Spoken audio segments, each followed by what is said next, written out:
most intense, thrilling, electrifying sport on the planet. Mixed martial arts. You've been looking for the definitive podcast to call your new home to hear everything about it. The search is over. This is the MMAnomaly Show. No filter.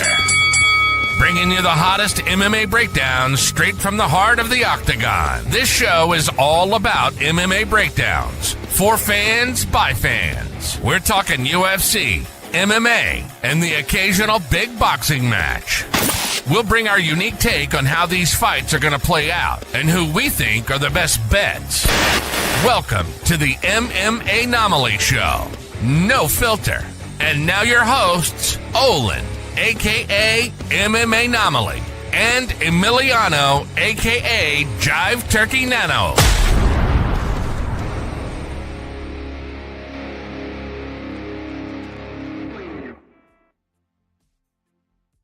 What is up, fight fans? Welcome back to another episode of the MMAnomaly Show. No filter. I'm your host, Olin, a.k.a. MMAnomaly, and with me, as always, is the co-host with the most, Jive Turkey Nano. How we doing, my guy? You look like you're feeling a rare energy today.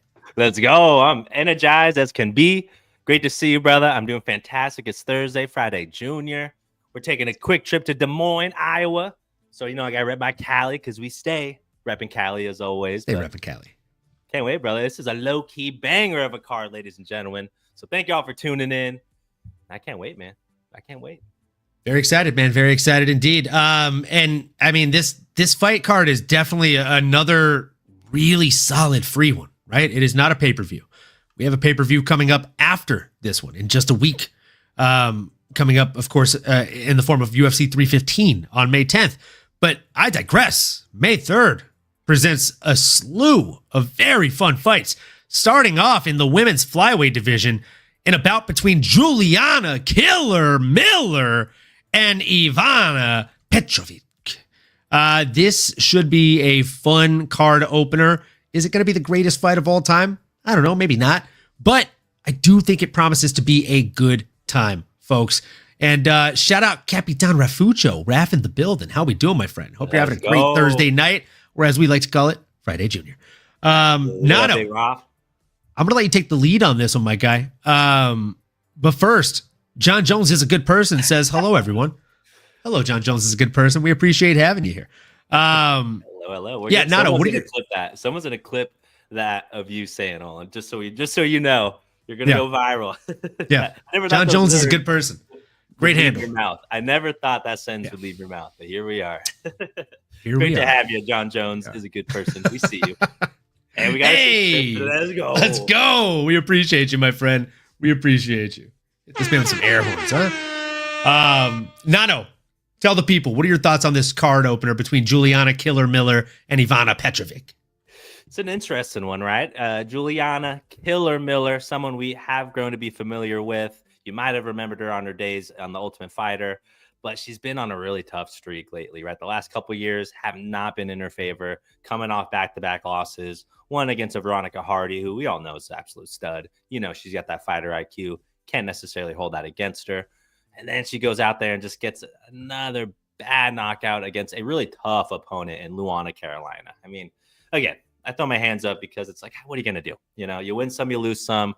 That shouldn't take away anything from Juliana Killer Miller, but still just so young in her career, right? I mean, the 3-3 record kind of scares me a little bit. In fact, that might be the least amount of fights I've seen in quite some time for someone that I've known, feel like I've seen for a while. All to say, this can't bet on her this time. She's the underdog. As much as I want to root for the underdogs, we like our dogs around here. I'm going to go with the Ben favorite in Ivana Petrovic. I think she just has enough of the tools. Yes, she is also coming off a loss, but that was a split decision against a tough Jamie Lynn Horth.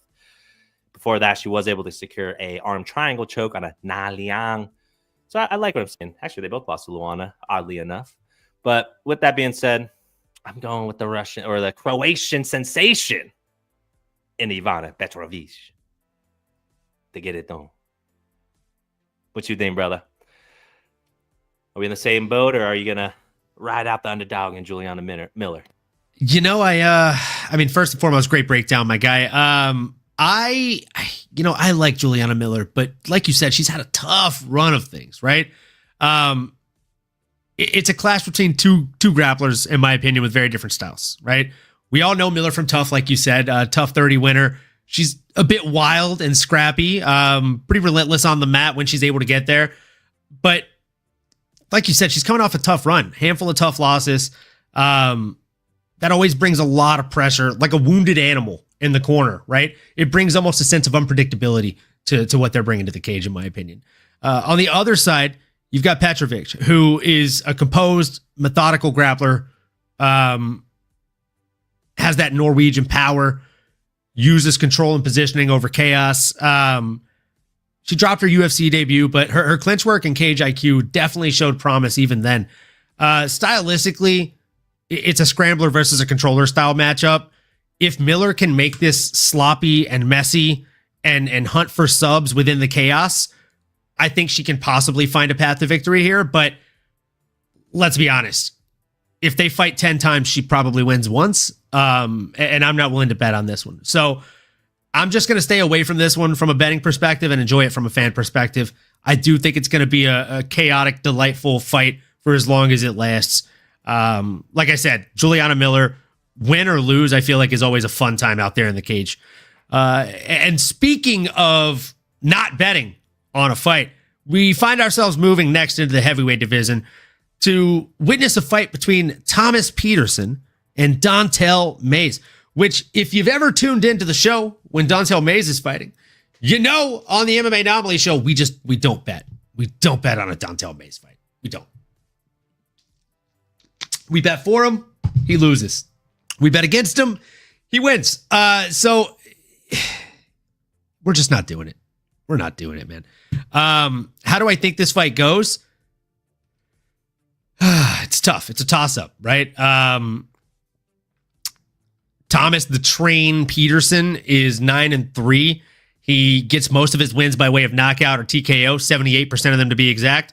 One win by decision, one win by submission. Coming off of a loss to Shamil O'Neal Gaziev via right hook Ricky in the first round, 3 minutes and 12 seconds in.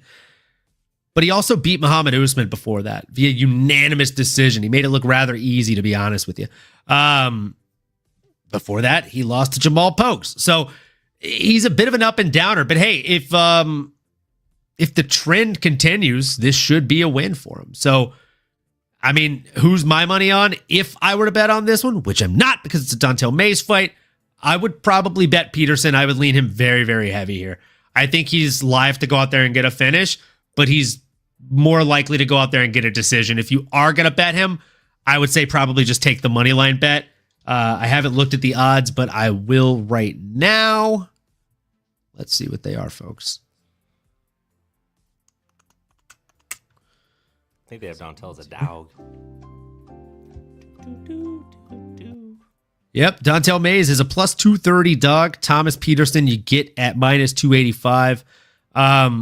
Again, I will not be betting on this one at all. But if you are, I think the safer bet is Thomas Petersen. Now that I said that out loud, of course, Dontel Mays is going to get like the first finish in 8 years. Nato, what are your thoughts on this fight? Kick me off the damn barstool. I love it, brother. I will, man. This is going to be an absolute barn burner, right? We got two heavyweights, two dogs going out there. And as long as it's going to last, you know we're going to see fireworks. These two big sons of guns swinging and banging. You got Lord Quang, Dontel Mays, 11-8 record. It's tough. I mean, that pretty much sums up his career, right? It's he wins some, you lose some, and he just really can't build that momentum, which is everything in this sport. Now, going over to Thomas the Train, which is probably the funniest nickname. I mean, I think everyone kind of sees their inner child when they hear that Thomas the Train is fighting in the octagon, but not our traditional train that we're used to. This is Thomas Petersen here. And this is a train that I'm going to avoid getting off. If I see this train on the tracks, I'm getting off the road, okay? Thank you for that. Right on cue, as always. The producer with the most. Man, again, back to reality here. Thomas the Train, he's 30 years old. He's going to have a slight height disadvantage and 7-inch reach disadvantage against a Dontel Mays. The guy's a freak. But he doesn't always use that size to his advantage. I think if Thomas Petersen can get underneath, just kind of shimmy, willing to eat one, but you get underneath him, you stay inside. You don't want Dontel Mays getting long and fully extended on those 81-inch arms, because that's when people go night-night. I think Thomas will have a plan of action. He moves pretty well for a heavyweight, excuse me. I was going to say he moves like a light heavyweight almost. He's so light and limber. Maybe he's a tap dancer or something, but I think the train will find a way to demolish Lord Quang. And, yeah, keep on keeping on. Yeah, I'm with you, man. Like I said, I think Thomas Petersen goes out there and gets it done. He's the more likely person to go out there and get the win, and not a Dontel Mays guy, not a big Dontel Mays guy. Shout out Miss Mary 616 in the chat. Hopefully Mays worked on his takedown defense. Yeah, I certainly hope so. Yeah, one can only hope. Now, with that being said, we move down many weight classes. Right now, no, we're going down to the bantamweight division here for a fight between Gaston Bolanos and Quang. Nano, I'm actually going to let you take the lead on this one because I'm curious to hear which side you're leaning on here. I got you, my brother. And I am leaning the dream killer, Gaston Bolanos. There is a little tilde over the end there, so I'm going to assume it's Bolanos. With that being said, why I'm taking the Peruvian Savage in this one, even though he is a slight favorite, so that doesn't hurt when why I'm picking him. But honestly, man, I turn on the tape with these two guys, and Gaston really jumps out at me. Not too many fights here in the UFC. We have had him now for about 2 years, 3 fights. He's 2-1. His only loss is to a Marcus McGee, who's now a ranked fighter. So that really can't be held against him there. And he made him earn that fight for that, with that being said. But yeah, I really, really like what I've seen from Gaston. The striking pedigree is really, really strong. He has a Muay Thai background, so he's really, really good at that Muay Thai clinch, body locks, taking his opponents down. And again, I was telling my co-host over here before we went live, Gaston Bolanos is on track to patenting his very own reverse spinning elbow as like his staple knockout. Like he's that slick with it on his feet. He's gotten that knockout so many times. His last fight in Bellator ended with a spinning reverse elbow. As the announcer was telling everybody, like, this guy, he's known for his spinning. Oh, there it is, a knockout. Pretty cool stuff, man. I'm telling you, I think this guy's special. And as I'm looking at where he's fighting out of Dublin, California. So I'm not going to go against my Cali boys. Come on, man. You think I'm crazy? Absolutely not. Let's go. But that's not to say that, Le Quang or Quang Lee, Quang Bang isn't a tough opponent. He's just really on a tough skid over his last couple fights. He's fought 2 dogs and Chris El Guapo Gutierrez and Long Zayao in the last year. It was a really tough year for my boy. I don't think he's going to find a way to get it done. I think Gaston is that special when it comes to the striking. Now, you kicked me off the stool, my brother. Let the people know how you're feeling about this fight. Yeah, I just wanted to make sure we're on the same wavelength, and we are, my friend. We are. This is a wild, wild matchup. Gaston Bolanos and Quang. Short notice fight. Serious firework potential. Bolanos, nicknamed, as you said, the Dream Killer for a reason. He is a Muay Thai standout, Bellator veteran, lethal kicks and elbows, flashy, explosive style, and all of that. And he also carries real knockout power, folks. He is still rounding out his ground game a little bit and his composure inside the UFC octagon. Those are the only flaws I see in this kid. Now enter Quang. I'm probably mispronouncing the name. Somebody save me.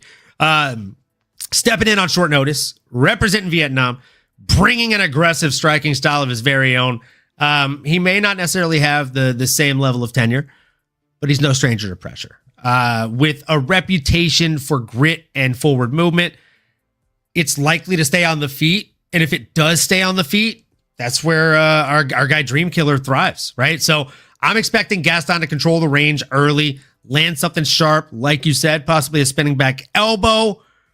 My gun-to-head pick, taking Gaston Bolanos by KO, probably midway through the second round. You can quote me on that. I feel like after the first round, he will have found the distance. He'll really start closing in on the range. And by God, he'll be like a shark in the water, my friend. So, yeah, call me crazy. That's my pick. We're taking the bantamweight finish, huh? I know that was, or was it flyweight? What was the? We ran in the. It's a bantamweight one. There. The bantamweight, and hence we're in the bantamweight division. Would you look at that? And it's almost a pick 'em, so it's not bad to even just take Gaston at money line. I mean, minus 135 feels like a pretty safe play, my guy. I like it. Yeah, I would throw that in a parlay or just take it straight up. I think. I was gonna say you can parlay that with Ivana Petrovic, right? And if you put like $50 on that, you get 124.87 back. Not a bad deal. Not a bad deal.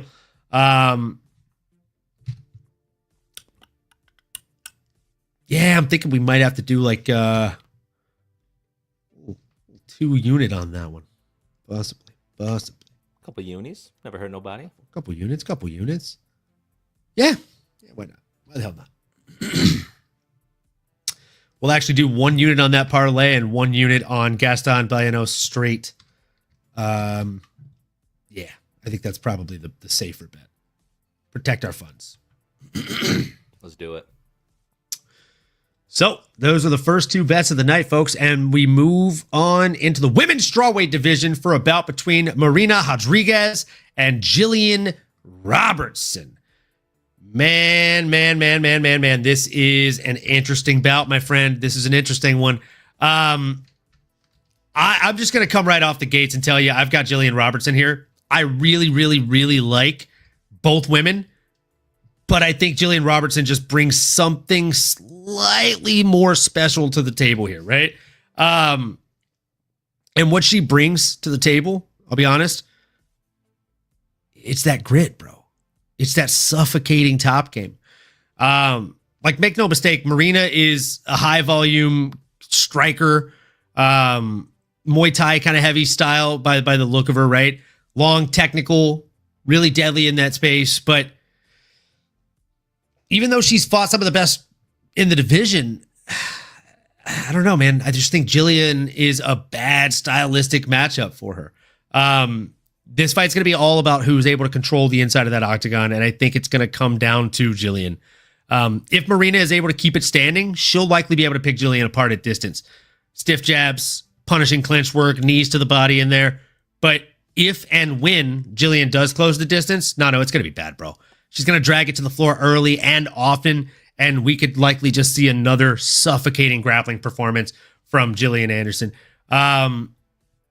Or Gillian Robertson. I am definitely going to take Gillian Robertson here.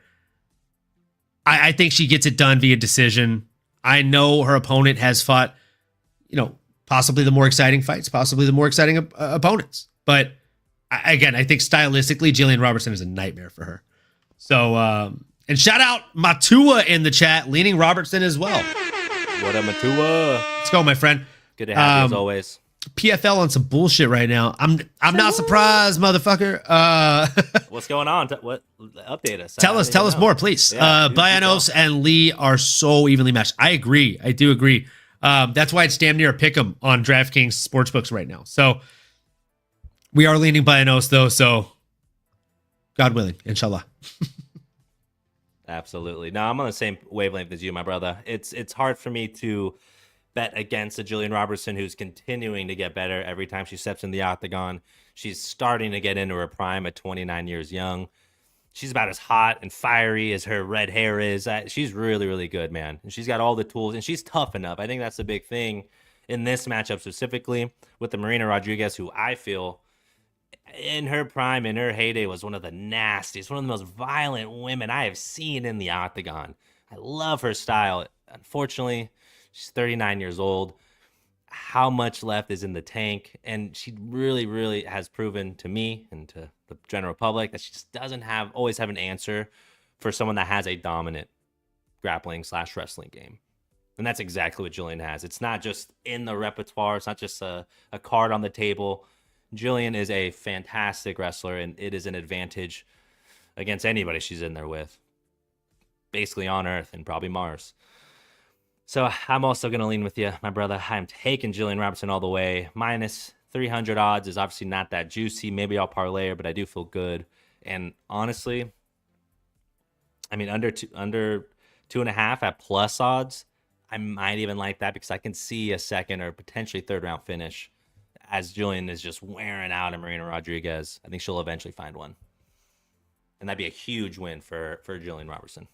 So that's my crystal ball prediction there. And we're going to keep it moving. I'm excited. That's a good one. I am definitely excited as well, my friend. I do think it's going to be a really fun fight. But again, I just think Gillian Robertson just suffocates. That's what she does. She suffocates. So with that being said, my friend, we move into the middleweight division for a bout between another tough alum, Ryan Loder, a.k.a. Man of Steel, coming in against Azamat Bekoev, a.k.a. Iron. I mean, again, I've said this before, and I'm going to say it again at least 1,000 times before I die. The matchmakers are just having fun at this point. Iron versus Steel, guys. Come on. We see what you're doing here. Come on. Let's go to the chat here real quick before we jump into the breakdown. Most of the fights have been lackluster standing clinch work. There was one standing guillotine sub and one TKO finish. The co-main event, the lights went out. What? Oh, no way. Oh, no way. I'm sorry, what? The overall broadcast package is moving slow. Oh, man. That's brutal. I mean, that's PFL in a nutshell. That's PFL's biggest problem is the product is not condensed enough, right? It draws on for so long. It's like they don't know the package time they have. And so they end up having so much dead space, or rather space that they're playing the same promo packets over and over and over again. And that's just draining. Yeah, it's like those Showtime boxing events. It's just they have such long periods between fights, or same with PFL. I mean, if you have a quick stoppage early on, now you have 15 minutes that they just don't have the production for. They don't have that in their repertoire, unfortunately. So I got to appreciate the UFC. I mean, it is honestly similar. I mean, I'm not a huge WWE fan, if I'm being real with y'all, but their production's on point. I mean, they put on nothing but pure entertainment. So it's levels to this game for sure. Yeah, absolutely. And they're levels ahead of the competition, right? Speaking of levels ahead of the competition, we got Ryan Loder versus Azamat Bekoev. It's two guys that are trying to make a name for themselves, right? In the middleweight division. You know what I'm saying? You know how long I've been waiting for this? Woo, I'm about to make a name for myself here. So Iron, Azamat Bekoev, standing across from the Man of Steel, is a very, very well-rounded fighter, right? 37% of his wins coming by way of TKO or KO. 42% of his wins coming by way of submission. 21% by way of decision. He's only ever lost once by submission and twice by decision. And it was some time ago. The last time he lost was back in 2021 via scarf hold in round 3. Not a common submission. So not one you'd commonly know how to escape, I'd assume, right? Fair to say. Now, in his last few fights, he's definitely been pushing, right? He got a belt in LFA, unified belts in LFA, and then defended the belt in LFA before making it into the UFC to fight. I don't know if you want to do like earmuffs here. I know he's your man crush. He fought Zach Reese and just did bad things to him. It was tough. Ground and pounded him out in round number 1. And now he's going to fight Ryan Loder. Ryan Loder has a very similar style, right? He's grapple heavy himself. But the thing is, even though he's somewhat grapple heavy, he typically goes out there and gets it done via knockout. Outside of his showcasing in the Ultimate Fighter, he has no submissions. So that doesn't even count as professional record, the one over Tom Theocaris. But he looked really good in the Tough House.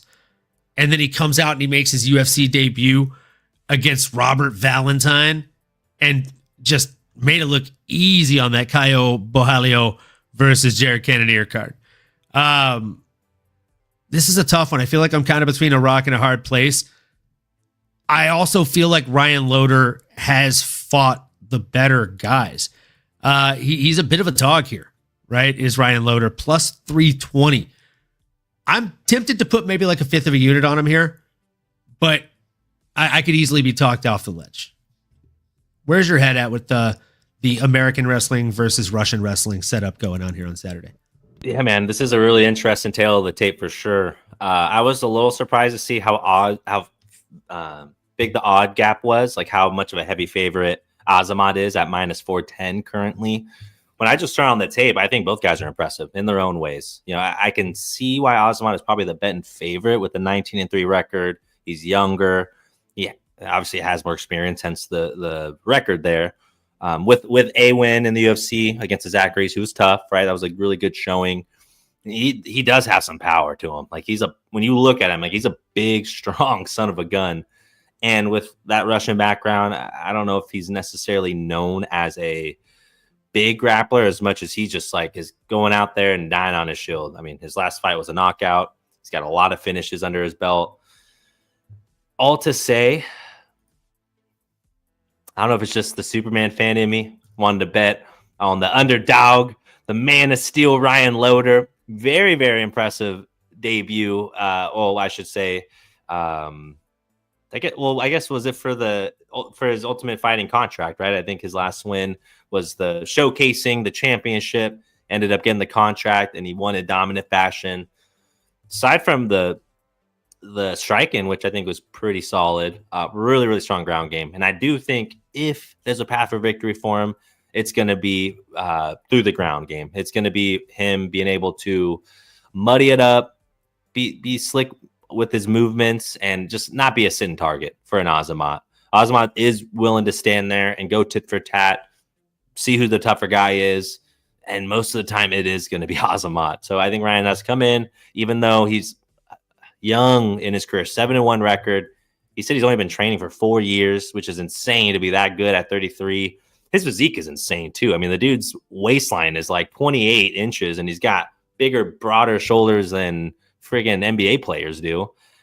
This guy's a freak. I really, really like what I see from both guys. I feel like it's a little disrespectful, if I'm being honest. I may, to MMAnomaly's point here, I might sprinkle a little bit on my underdog. Maybe just because he's American. Maybe just because he's a San Diegan, native. Maybe it's because he represents mental health and wants to use his platform for good.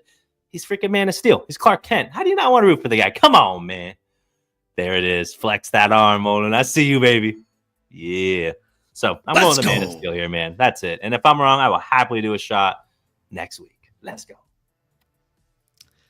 Matua. Let's go, my friend. I want to go with Loder as well. Love that. And shout out Lazy Bed watching PFL. Hope y'all are good. Dude, we hope you're better. Hope you're having a great time watching PFL, my friend. He also said, Loder was getting out-grappled at some points, and he had to defend submissions a few times before Loder pulled out the win. You're not wrong. But, again, I was impressed with him. And I don't know, man. I just feel like the level of competition he's faced, I don't know if Azamat has faced that same level, even though he has twice the experience, more than twice the experience, right? Give me Loder here. I'm going to sprinkle just a tiny, tiny bit of a sprinkle on this young man. Like I said, I'm going to do a fifth of a unit. So like if your units are $50, a fifth of a unit, $10 get you 42 back. It's not bad. It's not bad at all. There is going to be one heavier underdog that I'm going to be putting a whole unit on. You can probably guess who it is coming up in a couple fights here, folks. With that being said, we have the headliner of this preliminary card, and we are just blazing through this freaking fight card, brother. It is a women's bantamweight bout between Yana Santos and Miesha Cupcake Tate. Man, oh man, what year is it, my friend? It feels like it's early 2000s, like 2010 or something. I don't know. Like, what year is it, bro? It's what's my age again? Yeah, I mean, honestly, this is an interesting one. We got Foxy versus Cupcake, two OGs of the game, man. This could have happened 10 years ago. No. And I don't know if you saw me, my brother, but I did pour out a shot here. I did. I saw you. That's why I followed suit. Followed suit, attaboy. Well, and it's like this, man. It's prelim main event here, I guess pre, and it's Miesha Cake. It's cake. I was looking at her. Well, Miesha got cakes. Jokes. Miesha Tate. Might be her last time seeing her, so I'm excited about it. Hopefully she goes out on her shield because, legends never die. Legends never die. She fought Ronda Rousey. She fought Ronda. And she is fighting again in 2025. She's a mother. I do declare. She's a mother. She's a mother. And she's one of the baddest to do it, man. She's one of the baddest to do it. I don't know if she's Hall of Fame status. Maybe arguably. You can make a case. I think the UFC Hall of Fame needs to open a rivalries wing. Ooh. You put John Jones versus DC in there. You put Conor McGregor versus Dustin Poirier in there, and Conor McGregor versus Nate Diaz in there. And you got to put Ronda Rousey versus Miesha Tate in there. Come on. That was the original, man. That was the original. And so, Miesha's going to come in and have all the class. She's going to come in and have all the heart that you ever want to see. And again, like her opponent, was on a 3-fight losing streak not too long ago. She lost to it in Irene Aldana. She lost to a Holly Holm. She lost to Carol Rosa. A lot of these girls, Miesha can kind of take some things from each of their game and apply it. I think Miesha has a good chance to win, man. And she's the Ben favorite. I don't want to make a case against her. It's hard to. Yana Santos is definitely tough as nails as well, but got to get some cupcakes, right? I got a little sweet tooth on me. What about you, brother? And I don't know if you want to wait till before or after, but I'm ready. I'm ready. I feel like it'll probably be better if I do that shot before I hurt you. Yeah. Hopefully it's smooth. I'm ready. All right. I'm ready to die. Cheers, folks. Salute. To all of you watching live right now, we appreciate each and every one of you. If you're drinking, raise one up with us. If not, do what you do. We appreciate you. Salute. Matua's liking the rivalries idea. Might be on to some now. Somebody clip that. Jamie, clip that. My friend, I know you want to see Miesha Tate go out on top. I know you want to see Miesha Tate go out on top. I know you want to see Miesha Tate go out on top, my friend. Oh, but I digress. It's not going to happen. I'm going to take a page out of Nano's book today, folks. It's virtually identical fight. Both women are 5'5" tall. The reach, there is a 3.5 inch advantage in favor of Yana Santos. And the age, both women are over 30. Yana is still 3 years younger than Miesha Tate. And if we take it just a step further, I got to tell you. And granted, 1,248 people on Tapology have picked, and they have chosen against me here. All right? They have chosen against me here. That's fine. That's fine for those people. Because 25% of us, we think Santos is going to get it done with good reason. When is the last time Miesha Tate beat somebody? It was her last fight, right? Julia Avila. She got a submission in round number 3 against Julia Avila. Her opponent, Foxy Yana Santos, she just beat Chelsea Chandler, right? You know at least one of those names, and I think it's Chelsea Chandler because we just saw her fight last week against an actual contender in Jocelyn Edwards. She also has a win over a Josiane Nunez. She also has a win over a Julia Stoliarenko. I just think the more impressive win as of recent comes in favor of Yana Santos. And beating a Julia Avila doesn't really do a ton for me because her only win in the UFC was over Pannie Kianzad and Gina Mazzani. And those were both over 5 years ago. So it's tough to bet on a Miesha Tate in the year 2025, in my humble opinion. She is a -142 favorite. possibly for good reason, but my gut is telling me that a lot of those people in the 75% bracket are betting on this fight on Tapology with their heart. And I'm guilty of doing that often myself. Everybody who watches the show knows that. Come on. So it is what it is. It is what it is. I'm going Yana Santos. Am I betting on this? There is just no chance. No chance that I'm betting on this one. And with that being said, folks, we have to go on and move into the main card. It's time To talk about one of the most exciting fights on the card, folks. It is a lightweight barn burner between Jeremy Little Heathen Stevens and Mason Jones, up and comer, versus wily veteran. My goodness. I'm going to let you go on first for this one because I feel like I'm going to ramble on a little bit. Hell yeah. Then I'll keep it short and sweet, my brother. Not that we're in a rush. We're actually flying by this episode, so much appreciate y'all. It's hard for me to sit here with a straight face and tell you I want the little heathen to go out there and take care of business. I just don't think it's going to happen, man. I love Jeremy Stevens, and he's obviously infamously known for being, who the fuck is that guy? He's that guy.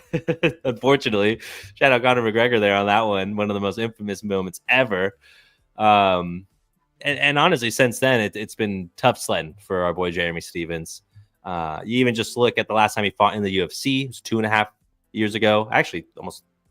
That's not even the UFC. I'm looking at PFL. He went out and fought most recently, but UFC 4 years ago, since we last saw Jeremy Stevens, and he's been in PFL. He's been at bare knuckle. Staying active, I guess, is good, but you're 38 years old. You're taking straight, meaty knuckle punches to the face, to the body, and to the face again. I just question how much is left for him. I know he's from Iowa, and maybe that's part of the appeal. But, man, this kid from Wales is a bloody problem. This guy, Mason Jones, the Dragon, really cool tattoos, pretty sweet name, but really, really talented. I mean, he's the betting heavy favorite right now. He is making his UFC debut, and what a way to debut, then with facing a quote-unquote OG or kind of a low-key legend, right? A very formidable opponent, regardless. This is big. I think this will be the launching pad for a Mason Jones. He's got a really, really stiff jab, which honestly, sometimes that's all you need. You can't let him get inside. You're starching opponents just by a 1-2-2-2-1, meats and potatoes. He's got other things in the arsenal, but, when you could just lay it up all day and, do little chip shots, might as well, right? When in Rome, do as the Romans do. I think this will be a really fun one, y'all. Make sure you're tuned in because we're going to be seeing a change of the guard, I believe. In old school UFC versus the new school, the new kid on the block. You could call him Mason Jones. Give me Mason. Dish it off to my boy MMAnomaly. Give us the dirty, nitty-gritty details about this fight. Tell the people. Man.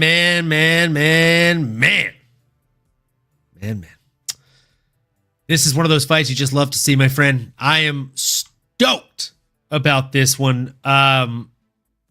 Matua is rocking with Mason too. Meat and potatoes. We say it all the time, man. We do love a meat and potato style fighter. We actually have a merch for the meat and potato style strikers. Man, I like this fight for a myriad of reasons. Mainly because it's a violent lightweight matchup with firework potential, right? This has got fight of the night written all over it. Nano. Stevens on one side of the fight is a certified knockout artist, UFC vet, well over 30 professional fights under his belt here. And he's went out there and made a name for himself in the BKFC realm of things. He's fought a who's who of killers, right? He's taken some bumps in recent years. I get that. But that raw power, that aggression, that experience, that's still a problem for anybody, bro. Anybody. He's the hardest hitting 145er there is. When he hits them, they don't fucking move. That's what he said right before Conor said, who the fuck is that guy? No. Who the fuck is that guy?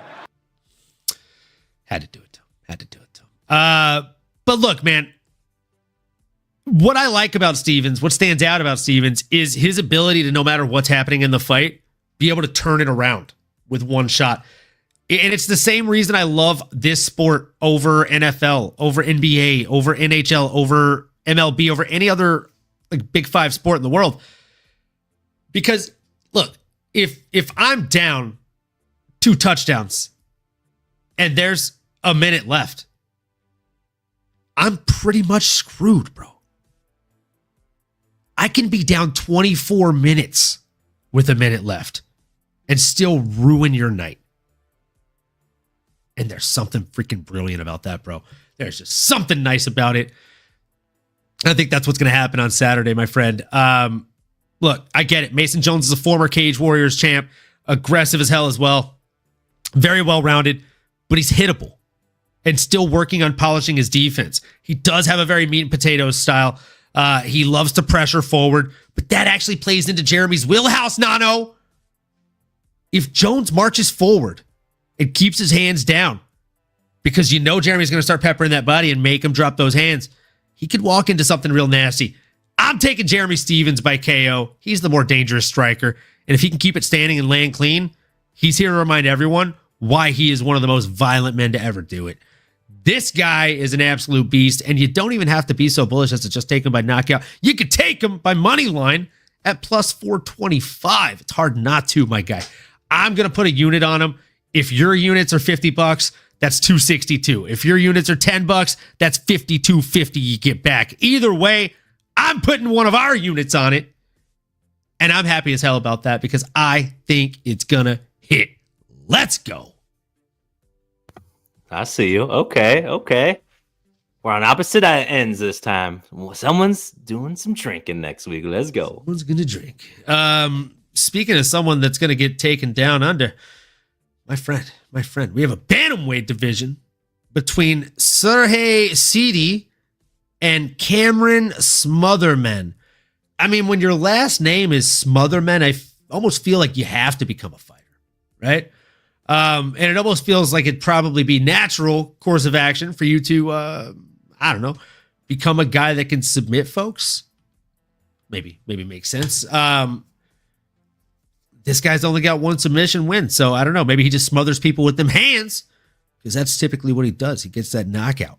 Of course, his most recent finish was an anaconda choke in Fury FC 94 to get him into the UFC over a Ryan Mandala. And then, of course, once he made his way to the UFC, he beat a Jake Hadley. And he did it in unanimous decision fashion, man. Standing across from him is Serhiy Sidey, fighting out of Canada, Burlington, Ontario, to be exact. He's also a bit of a knockout artist, right? 7 wins by knockout. That's 1 more than his opponent, by the way. 1 win by submission, same as his opponent. And just 2 less wins by decision than his opponent with 3.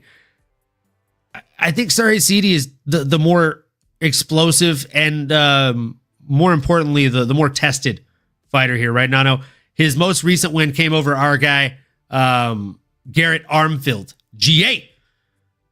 And that was tough to see. But again, very, very impressive win for the guy. I think he probably goes out here and does exactly what he did against our guy, Garrett Armfield, against Cameron Smotherman. I do like Smotherman a lot. I think he has paths to victory here. But there's a reason that Vegas has this one so close, right? Plus 114 for Smotherman, little slight underdog action, and minus 135 for Serhiy Sidey. I'm sticking with the Vegas favorite on this one. I'm not sure if I'll be betting on it yet. Haven't thought that far ahead, but give me Serhiy here. Are we hive minding, or are you taking the Smotherman? Oh man. Oh man. I think I might be the Smotherman. I like him, man. You know, the babyface killer, something about him just I like it. You know, I think you were talking about it earlier in your breakdown, which was on point as always.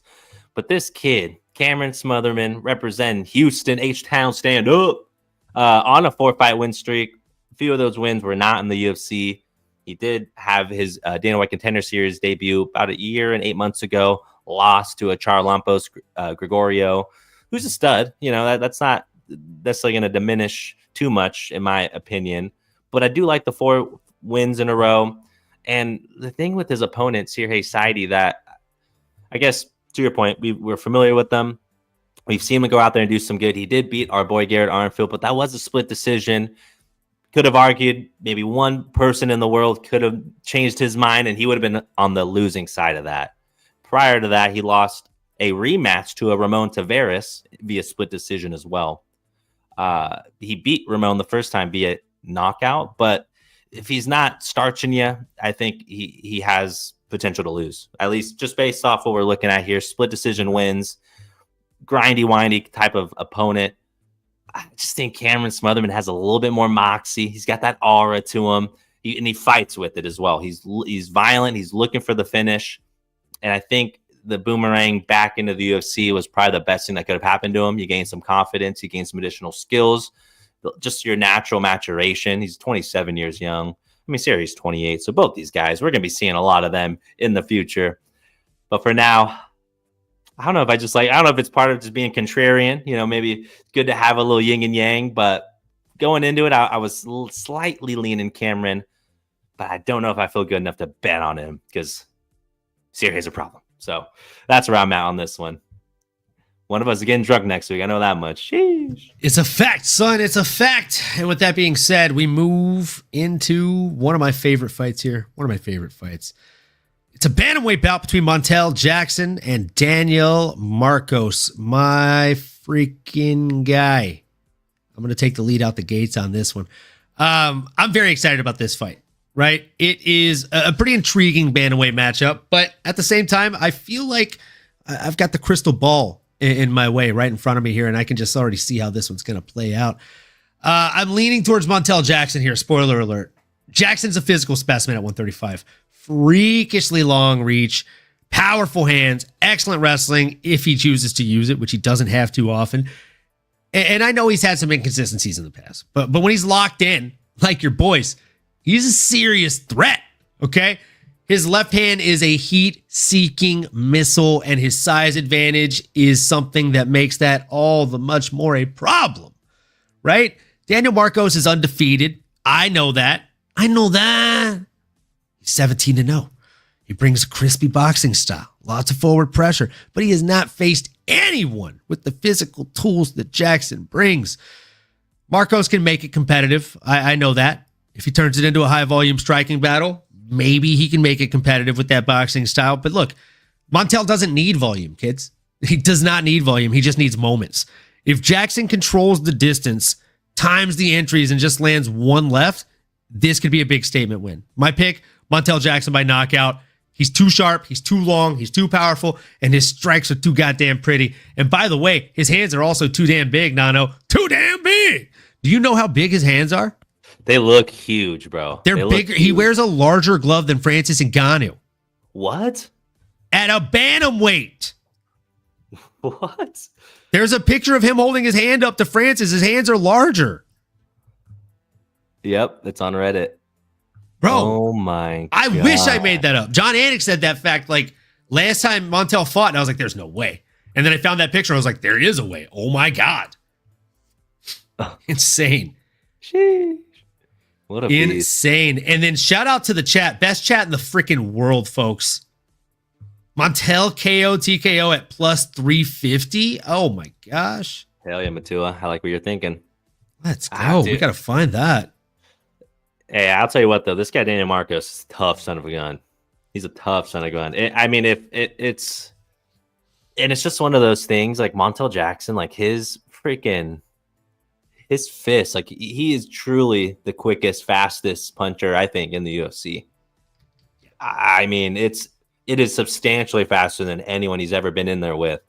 And you don't need more than 11 seconds to go watch his fight against Damon, who I think is the man, Blackshear. Motherfucker knocked down 10 seconds, man. Crazy work. I mean, he touches you. You go in a different dimension. I think his fists go into hyperspeed or something. I don't know what it is, but what I do know is that Daniel Marcos is no slouch. This guy has his own variety of strikes. He's a mean son of a gun as well, representing Peru. I like Daniel Marcos a lot, but man, I'm telling you, it's speed kills. And that's probably all I got to say about that. Speed kills. You got the speed advantage, and you're equally skilled and talented. Not much you can do. I think it's going to be a really fun fight, though. Don't get it twisted. I think it's going to be a really fun fight. This is launched up at the top of the card for a reason. Two guys looking to make their name into the top 15. A lot at stake here. But give me Montel Quick Jackson. He's a special, special fighter. I couldn't agree more. I could not agree more, man. He is a special, special fighter indeed. Now, with that being said, we're gonna do another little two-legger for funsies. I'm doing a single on it as well. So I'm gonna do one unit on Montel Jackson to win by TKO, KO, or DQ. Right? That's a cheeky little 1 unit bet on a plus 350 odds. So again, if you're playing with $50 units, you put 50 on that, you're making $225 back. Nasty stuff. Got to do it to him. Jeremy Stevens, 1 unit, got to do it. Again, 50 on that would make you 260, 250 back. Got to do it. And then why not? Why not string those together for a plus 2,262 odds parlay here? If you were to put 50 on that, you'd make $1,181.25 whole cents back. So we are going to put one of our units on that. Again, if you're gambling, only gamble with money that you can afford to throw away. We're not endorsing these bets. We are not telling you to make these bets. We're just telling you how we're throwing away money. So we're going to do that. I think that's a fun one. I think that's a fun play. And speaking of things that are fun and people that are even more fun, we got Sav Jelly in the house right now, folks. Hey. Shout out Sav Jelly. Shout out Sav Jelly. Let's go. Might as well. Good to with see the you. Dustin Poirier custom doll. Fucking can't get over it. Can't get over it. It's so sick. Legendary. Such a legend. Just like Sav herself. Let's go. Man. She's just in time to hear us talk about the Ponzi scheme. The welterweight division is where we go next for a bout between Santiago, the Ponzi scheme, Ponzinibbio, coming in against Daniel D-Rod Rodriguez.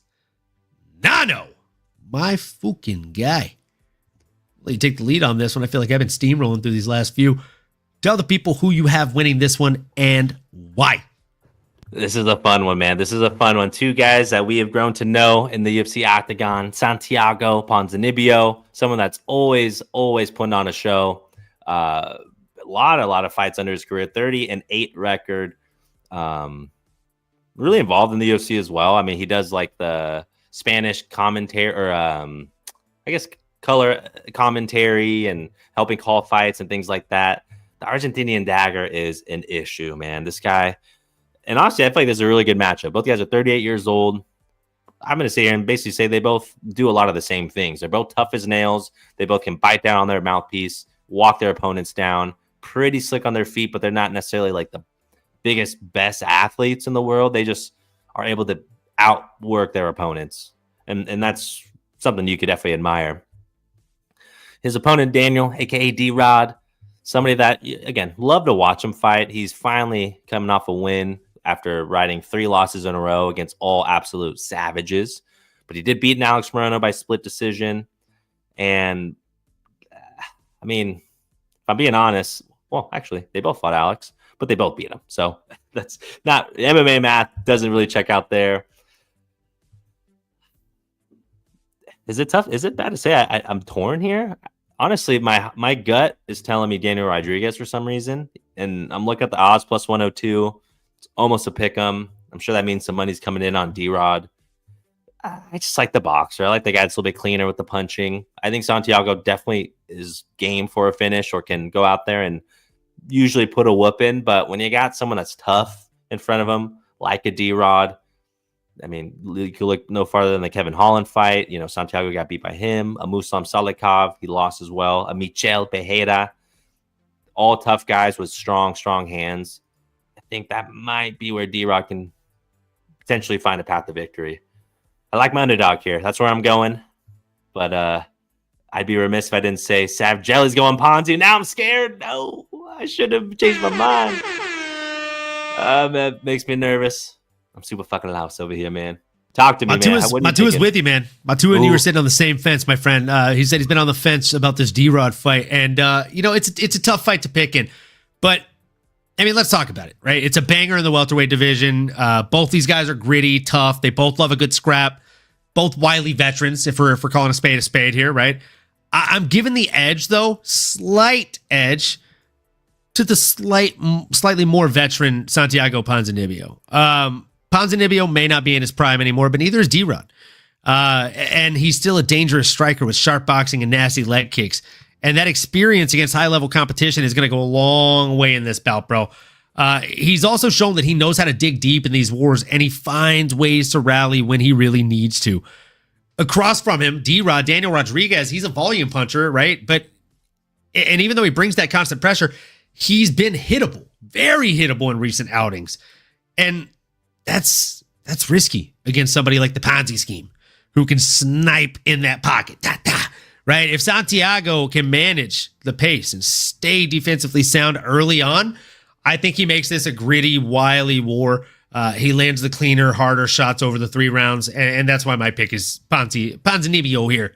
The Ponzi scheme by decision. He's got better shot selection and just slightly more firepower when it counts.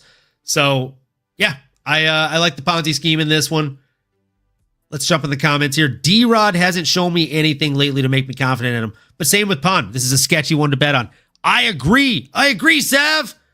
I'm not going to bet on this one. I'm staying the fudge away from it. It is damn near a pick'em for a reason. Santiago is a barely there favorite at minus 122. The man across from him, D-Rod, is plus 102. We're staying away from it, Nano. We're staying away from it like the plague, my guy. Staying away from it like the plague. Something I'm not staying away from, though. Something I'm not staying away from like the plague, Nano, is this co-main event. It is a middleweight banger between, it's a little bit of a grappler's delight, but I'm still excited. I'm so excited. It is between Reinier de Roder and Bo Nickal. Not a dime, not a penny, not a quarter, but a Bo Nickal. Oh, Nano. This is going to be a really, really fun fight. My guy. We should pour another one up for this one. Because, I mean, either way, a hype train is getting derailed on Saturday, right? We got 2 up-and-coming hype trains. Neither have lost inside of the UFC octagon. And, I mean, even though one of the O's is hypothetical or just inside of the octagon for the UFC, whew, man. You like that, Matua? A barely there favorite? It's an MMAnomaly original right there, my friend. There we go. Coin it. Bo Nickal's putting RDR away, sub or TKO. Wow. Okay. Wow. I mean, just like the heat that you came in here with, it was pretty scary stuff.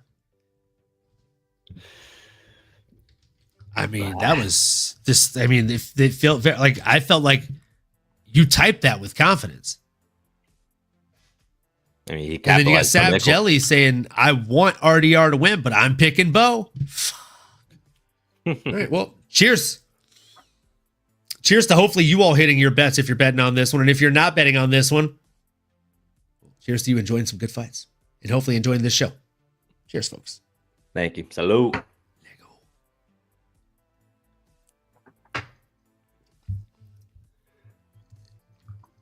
All right. I mean, Matua said, I am very confident in that Nickal prediction. All right. I'm not mad at it. I'm definitely not mad at it. Let's look at what those double chance at victory odds are. Bo Nickal to win via TKO, KO, DQ, or submission. Minus 110. Not bad. I'm tempted. I am tempted to put like a half unit on that or a unit on that, but we'll hold off. We'll hold off for now. Nano, I'll let you give us your prediction on this one first. How do you see this one playing out between the 2 up-and-coming hype trains, Bo Nickal and Reinier de Roder? Yeah, I mean, both are hype trains, but different stages in their career, right? I mean, I would say UFC-wise, Reinier de Roder is somebody that has hit the ground running, right? He has captivated the audience. His style is definitely one of one. And frankly, if this fight might have happened 5 years ago and Reinier was 29 as his opponent was, I genuinely think it might be a different conversation. I genuinely think so. Because Reinier really has a lot of threats. Like, he is not the dominant wrestler a Bo Nickal is, right? Like, that American-style wrestling is one of one. That Greco style, it translates in the UFC quite well. But Reinier de Reinier is no fucking scrub on the ground. Like, this guy is nasty. I mean, he got through a GM3, made it look like just a good old-fashioned grappling match. Barely broke a sweat. He beat a Kevin Holland. I mean, that's a big deal, right? That is a legitimate striker, but we all know Kevin really doesn't have that ground game, right? So the question is, does Bo have a true ground? I mean, he has wrestling offense, but does he have grappling offense? Does he have grappling defense? He's going to get tested. And who knows? Maybe if they both end up striking, because the wrestling and grappling kind of nullify each other, we see that happen from time to time, Bo might have a better chance. Like, I mean, that's where I think if you're Bo's camp, you're hoping that he's not going to challenge you in that realm. And if you're Bo, I mean, do you really want to take him down? Do you want to give a Reinier de Reinier the bottom position where you might have a couple years in that realm, Bo, right? I mean, maybe 5 if we're being boastful. This guy's been doing this since pre-K.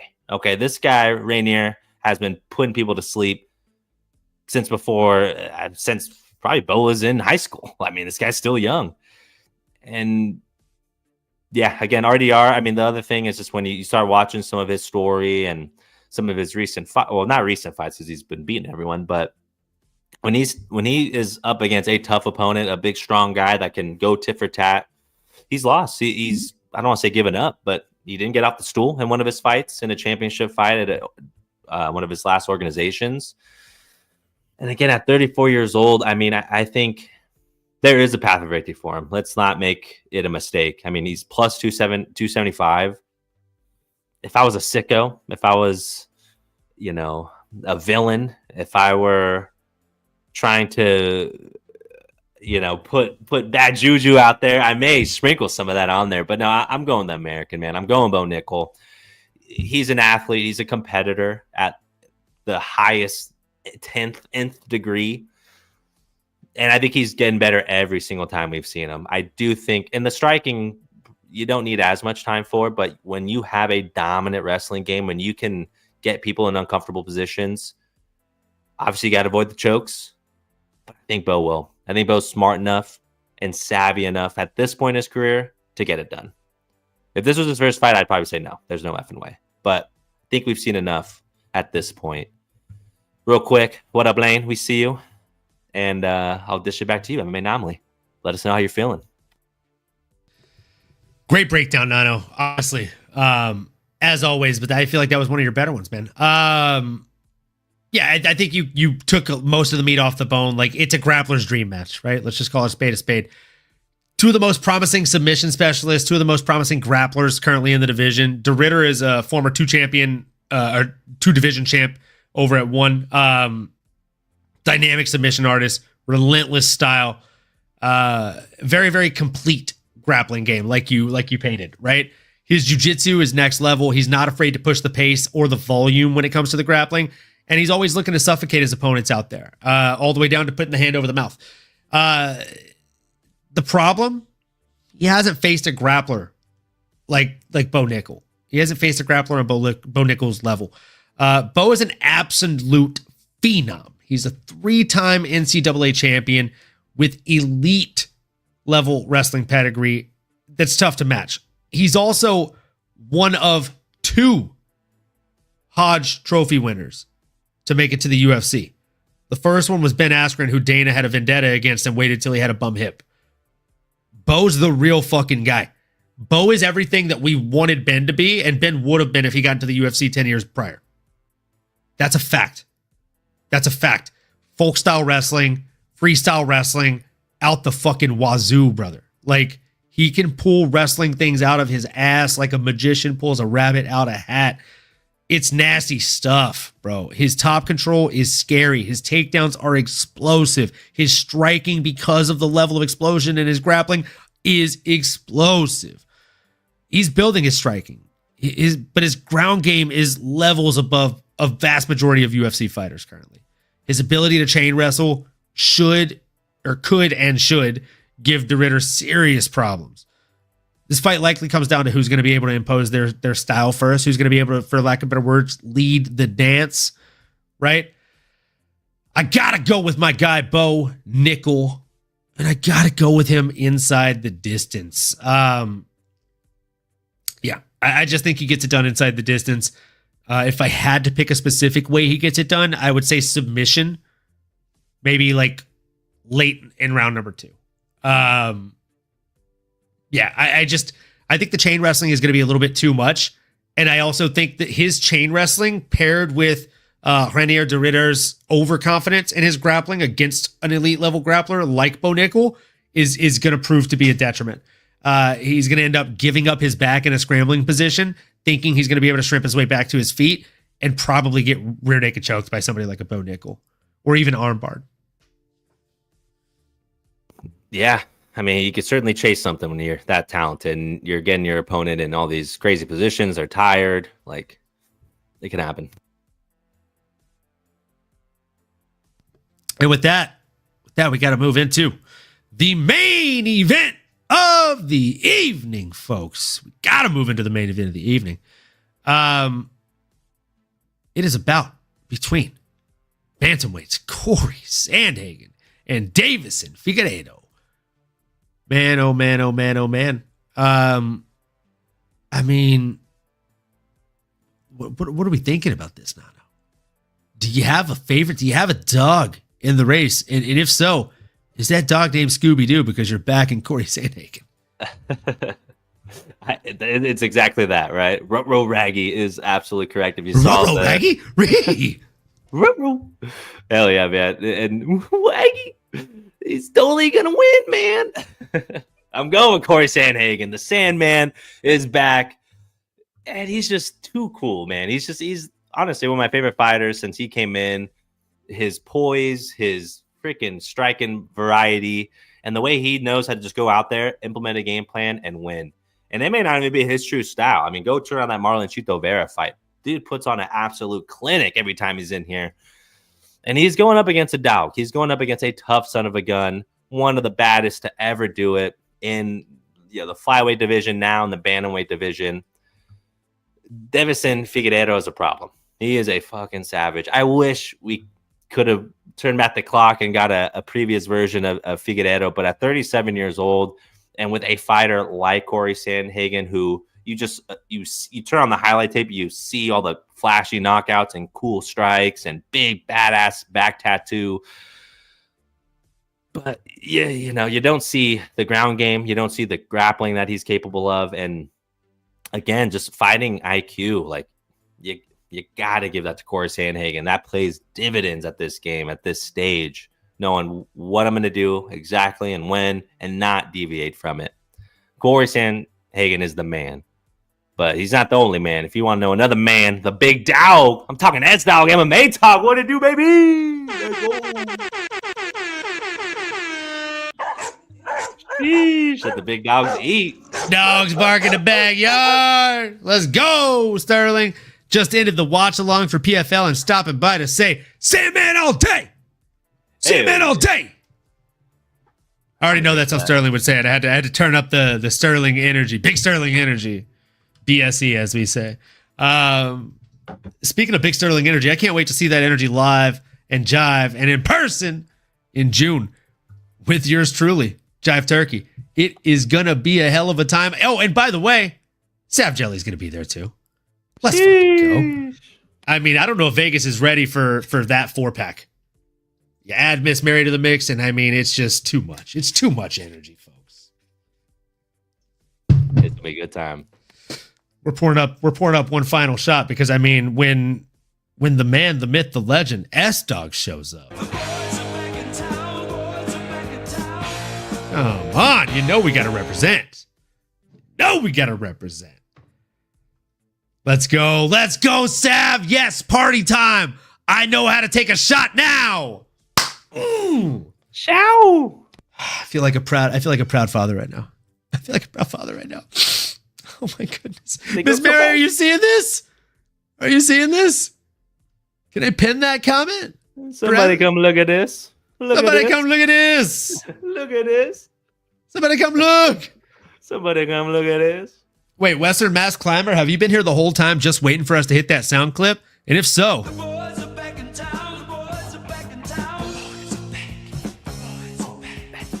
let's go. Let's go. Do it. It's one of my favorite sound bites that I have. Great to have you, Western. Good to see you. Hey, it's Miss Mary. It is Miss Mary. Quite contrary. Western Mass Climber, yes. Let's go. Sav! Sav! Got the whole squad on deck. Let's go. Let's fucking go. Speaking of let's go, cheers to you guys. Cheers to each and every one of you in here. There's about 20 right now, which that number has doubled since the last one we did. So cheers to you all, right? And S-Dogs, Miss Mary, Sav Jelly, Nano, me, everybody else is going to be at International Fight Week, and the ones that want to be there but can't. We appreciate you anyways. Cheers, folks. Let's go. Salud. Let's go. Oh, it's going down too smooth now. Okay, that's a funny callback, Miss Mary. Scoot. Boot, scoot, and boogie. The scooter! This chick, Sav Jelly, Oh, the She true came to razor. Vegas. She got the razor back, huh? The razor. she bought the Razor scooter. She got the Razor scooter so she wouldn't have to Uber all over the place. And, I mean, she probably saved herself like $500, bro. Hitting tail whips all down the Vegas Boulevard. Let's go. Brother, like hiding it behind a bush when she went to the weigh-ins and stuff so that way no one would steal it. Like true savage stuff, my friend. True savage stuff. Can I ask you before I even give my breakdown on this main event about a random prop bet that I saw? Yes, you can. You didn't need to ask for permission, but I appreciate your chivalry. It's just Chivalry. I feel like maybe I'm just reading a trap or maybe I'm misreading I this. can make you rich. But Reinier de Ridder versus Bo Nickal. Reinier de Ridder to get one takedown, or rather over a half takedown. So yes, one takedown is sitting at plus 450 right now.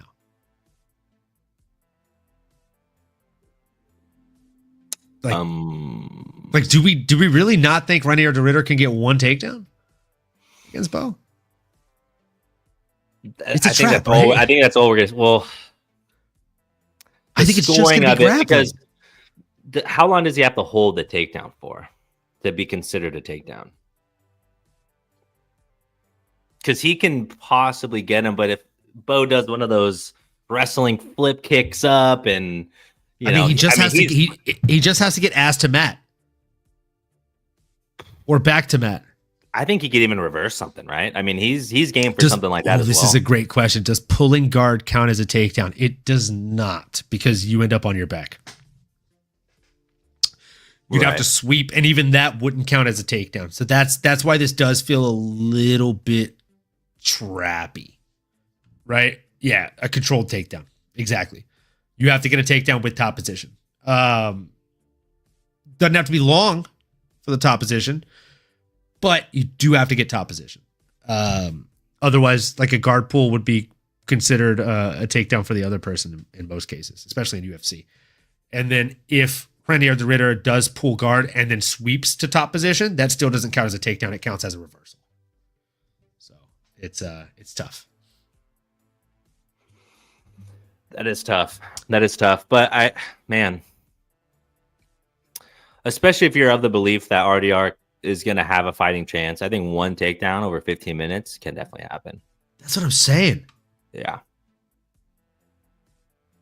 Even Lane said I'd bet on the takedown, but his money's on over 2.5. See, like that's what I'm saying. I'd almost agree. It's. I mean, RDR is a legit dude. I mean, he is, and so is Bo. Like Bo, I don't think he's going to make huge detrimental mistakes like that. Like Bo is a. Whoa, hold on! Shout out Lane. What a gal! Thank you for pointing out the over 2.5 rounds. I didn't realize that was plus money. Yeah, we will actually be doing both. I like that. Yeah, I like that. Yeah. I mean, I like that. Yeah, we're gonna. Yeah, look at Matua with some freaking gold here too. RDR can get a waist lock and trip, Bo. RDR is still a good judoka. Yes. He's still a good judoka. Thank you, Matua. This is exactly the confidence boost I needed. I'm slamming that bet, bro. Yep. Yeah, we're doing a unit on that. I was gonna do a fifth. At least a uni. At least a uni. Yeah, I'm doing a unit on that, and I'm doing a unit on the over 2.5 too. So, folks, again, just for easy math purposes, if your unit size is $50, a unit on the over a half takedown, right, is $50 into 275, and the over 2.5 rounds is $50 into 100. A clean bill, as they say. Yeah. I mean, I'm doing a unit on both of those as of right now. By Saturday morning, that could change to 2 or 3 units on at least one of these two bets. If they would let me parlay these two things together, I would just rob Vegas tonight, folks. With that being said, I'm looking at you guys now, Lane and Matua. Any good prop bets for this Ming event? Because I'm just not finding a clean way to cut betting on Cory Sandhagen, even though I'm very, very confident that he does go out there and get the win. He's got all the tools to get this done. I think he's the better fighter everywhere that this goes. Definitely a battle of styles, right, Nano?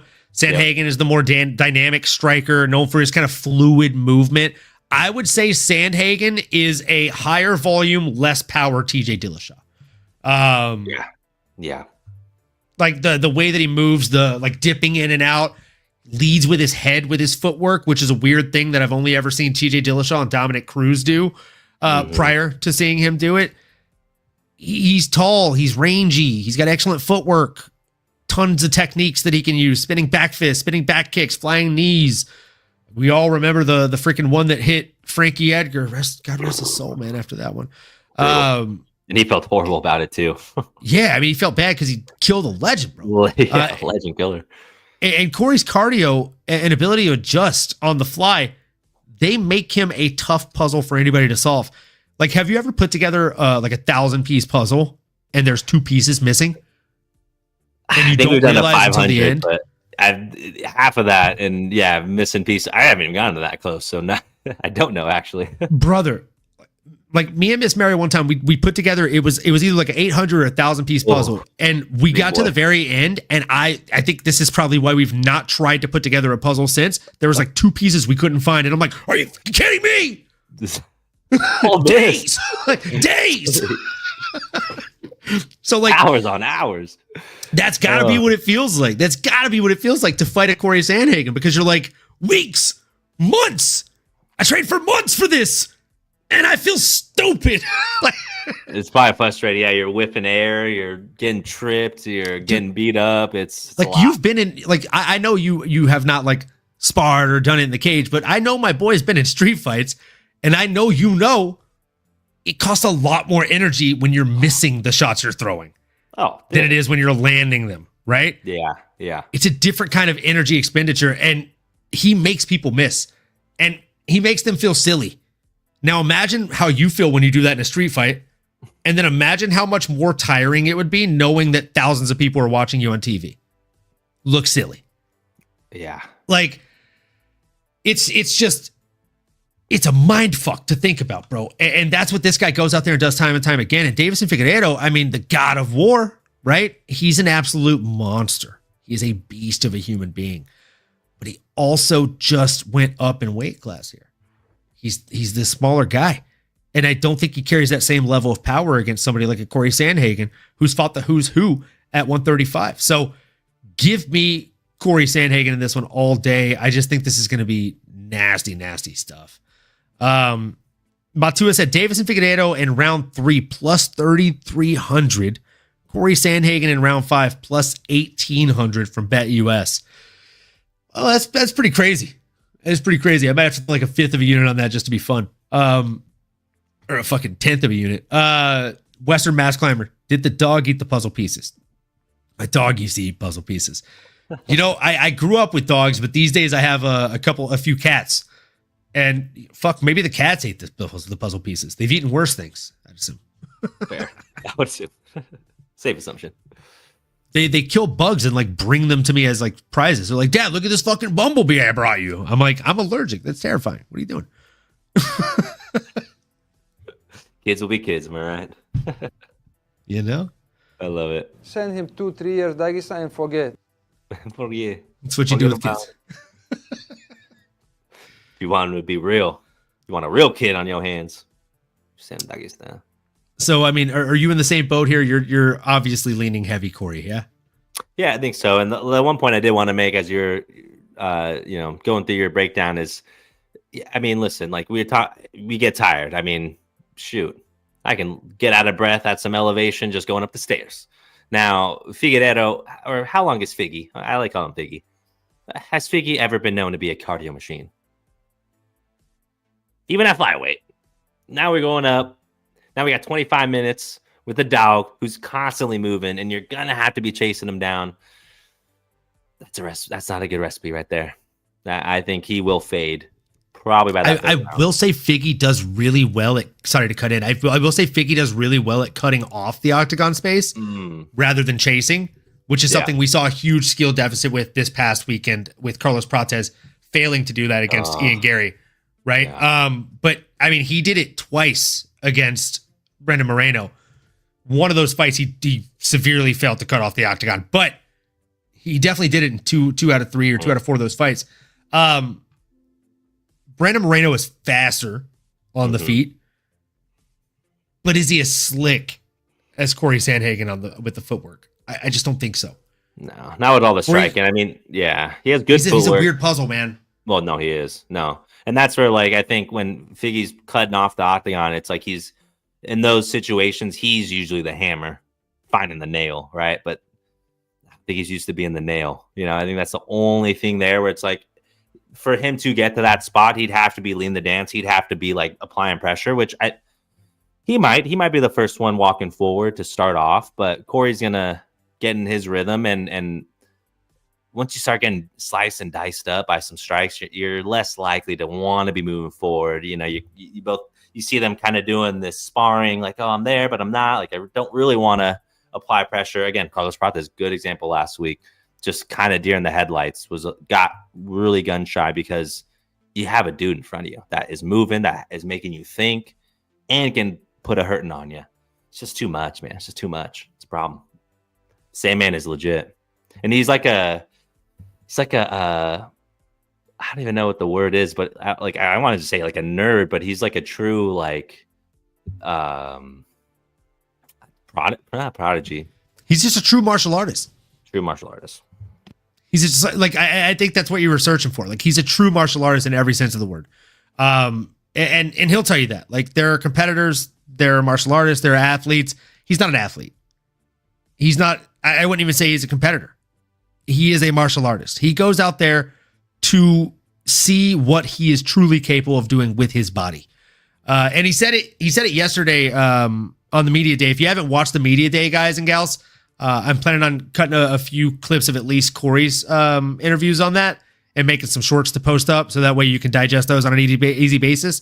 Because he said some pretty fire stuff. And one of the things that he said was like, they asked him, or rather they told him that they asked Deiveson what he thought about Cory doing all the funny stuff and making like the kind of goofy skits and jokey stuff. And Deiveson, in a very serious tone, basically said, my sense of humor died a long time ago. Now I'm the god of war. I'm only able to go out there and deliver pain. And you know, I want to make people bleed. I'm going to do damage to him. Maybe I passed my sense of humor to him when it died in me or something like that.